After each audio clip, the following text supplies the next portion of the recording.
All right, welcome back to Steve's Sermon Shorts. Just wanted to drop in real quick as I continue on my little series here about talking about Twilight Zone episodes and some of the things that it really has kind of shown me about things.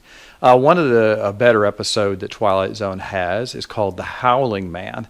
And in this episode, what happens is a traveler who's caught in a storm comes across an old monastery. And in this monastery, you hear this man who is howling throughout the night. And as this man is recovering from his ordeal of being out in the weather, he's talking to the head priest of this monastery. And this priest reveals himself that they've captured the devil and that the devil is trapped in this room.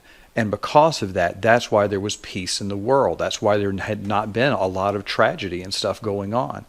Well, this man has a hard time believing that they've actually caught the devil because he won't believe it.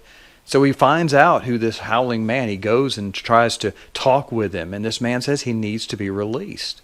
And so this man, who just cannot bring himself to believe what the priest has said, finally releases this man, thinking him to be some poor peasant that they have trapped and captured.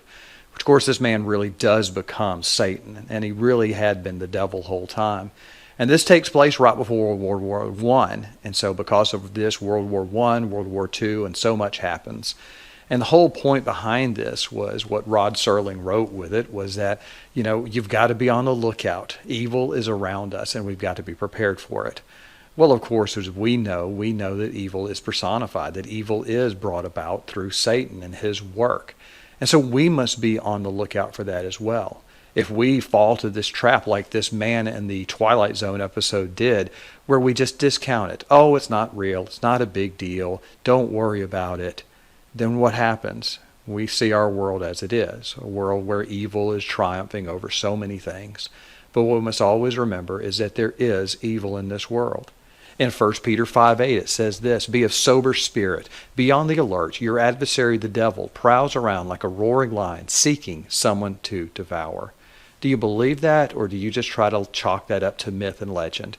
Because we know as we look in our world, we see evil. We see evil in what men do to one another and how this world is operated. So as Christians, understand that yes, there is a devil. He's trying to stop. He's trying to do things. Let us not give him a foothold in our life, but cling to the cross and cling to Jesus Christ and follow what he would have us to do. All right? See you next week.